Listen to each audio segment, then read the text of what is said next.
चलिए अब आगे बढ़ते हैं और बात करते हैं सीएम की, क्योंकि आज किसानों के लिए बड़ा दिन है। एमपी में कृषक वर्ष के तौर पर मनाया जाएगा साल 2026। मध्य प्रदेश में सीएम डॉक्टर मोहन यादव ने घोषणा की है, आज कृषक कल्याण वर्ष का शुभारंभ करेंगे मुख्यमंत्री डॉक्टर मोहन यादव। कृषि रथ ट्रैक्टर रैली को भी फ्लैग ऑफ करेंगे, तो कृषक कल्याण वर्ष के कार्यों की जानकारी दी जाएगी। इसके साथ ही आपको बता दें, औद्यानिकी, पशुपालन, डेयरी, इसके साथ ही आप देखिए फिशरीज फोकस सेक्टर, जिला स्तरीय क्लस्टर आधारित विकास को भी बढ़ावा दिया जाएगा। किसानों की आय के साथ ही कृषि बजट भी अब बढ़ेगा। तो मुख्यमंत्री मोहन यादव की ओर से यह ऐलान किया गया है, इस पर चर्चा की जाएगी। जानकारी देंगे खुद मुख्यमंत्री डॉक्टर मोहन यादव। 2026 हमारी सरकार मना रही है। 2026 किसान कल्याण वर्ष के नाते से कृषि वर्ष के रूप में हम मनाने वाले हैं।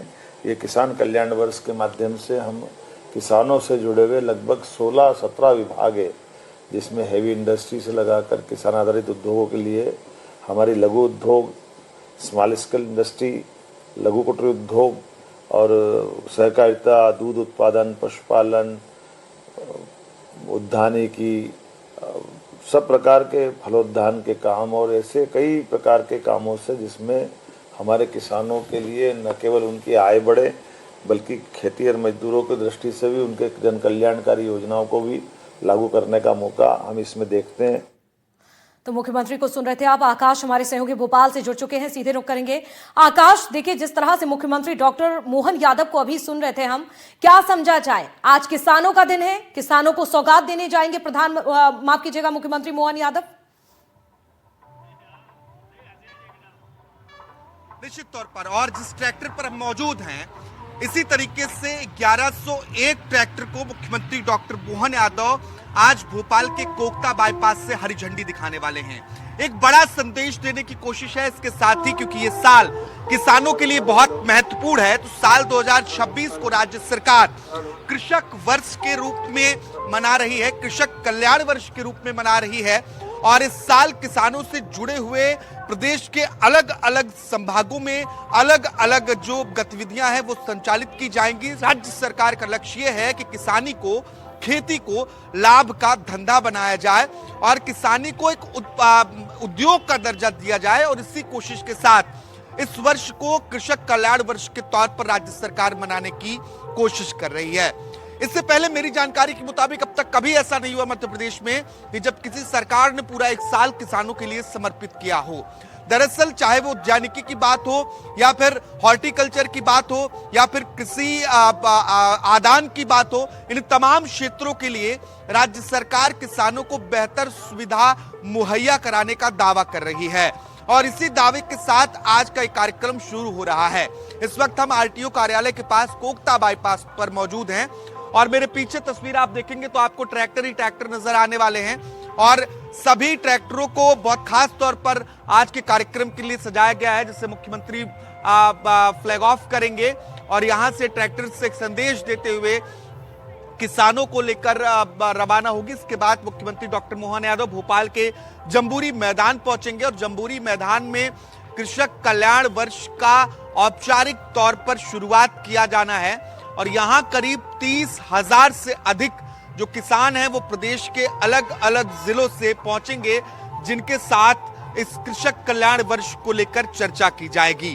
तो ये पूरा साल और आज का कार्यक्रम मध्य प्रदेश के किसानों के लिहाज से बहुत महत्वपूर्ण है, क्योंकि सरकार किसी की भी हो, सरकारें हमेशा किसान हितैषी बनने का दावा करती हैं। और ऐसे में ये कृषक कल्याण वर्ष किसानों के लिए कितना कारगर साबित होता है, ये देखना बहुत महत्वपूर्ण होगा।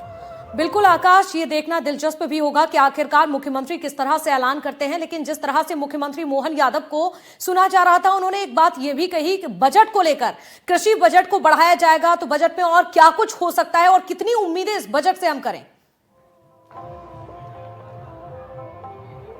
देखिए, हर साल जो राज्य सरकार का बजट है उसका आकार बढ़ रहा है जी। और वित्तीय परिस्थितियों के अनुसार किसानों के लिहाज से मुख्यमंत्री डॉक्टर मोहन यादव ने यह भी कहा है कि हर साल किसानों का बजट बढ़ा है और इस साल भी बजट बढ़ेगा। तो निश्चित तौर पर आधुनिक खेती को बढ़ावा देना, इसके साथ ही युवा खेती से जुड़े, इस ओर राज्य सरकार इस दिशा में काम करेगी। जो कृषि आदान है उनको कैसे और बेहतर तरीके से किसानों को मुहैया कराई जाए, चाहे कृषि आदानों की खरीदी पर सब्सिडी की बात हो, इन तमाम चीजों को लेकर राज्य सरकार लगातार कोशिश कर रही है। क्योंकि बजट आने में बहुत ज्यादा वक्त नहीं है, अगले 1-1.5 महीने बाद बजट सेशन मध्य प्रदेश का होगा। तो निश्चित तौर पर राज्य सरकार इस पूरे कृषक कल्याण वर्ष को ध्यान में रखते हुए किसानों के लिए इस बजट को बढ़ा सकती है। बिल्कुल, किसानों के लिए बजट बढ़ेगा तो निश्चित तौर पर इसका सीधे तौर पर किसानों को फायदा भी मिलेगा। आज के कार्यक्रम को लेकर नजर बनाकर रखेगा, अपडेट आपसे लगातार लेंगे। आकाश, बहुत शुक्रिया फिलहाल जानकारी देने के लिए। जबलपुर के नानाजी देशमुख पशु चिकित्सा विज्ञान विश्वविद्यालय में चल रहा पंचगव्य रिसर्च प्रोजेक्ट अब गंभीर विवादों में घिर गया है। कैंसर जैसी गंभीर बीमारियों के इलाज का दावा करने वाला यह सरकारी प्रोजेक्ट अब वित्तीय अनियमितताओं और संदिग्ध खर्चों के आरोपों के चलते प्रशासनिक जांच के घेरे में है। आखिर क्या है मामला, इस रिपोर्ट में आप देखिए।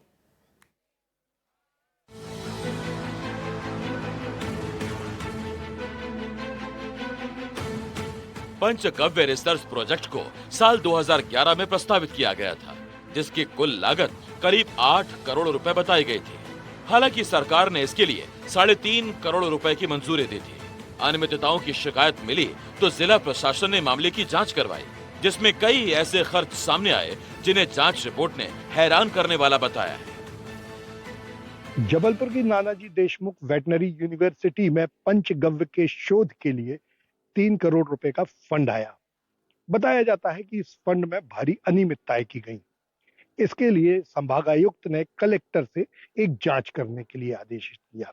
जांच में ये आया कि जो फंड आया था उससे वाहन खरीदे गए, गोवा की यात्रा की गई और भी कई सारी जो मशीनरीज थी उसमें अनियमितताएं की गई। जांच रिपोर्ट में इस बात का भी जिक्र है कि विश्वविद्यालय की टीम ने पंच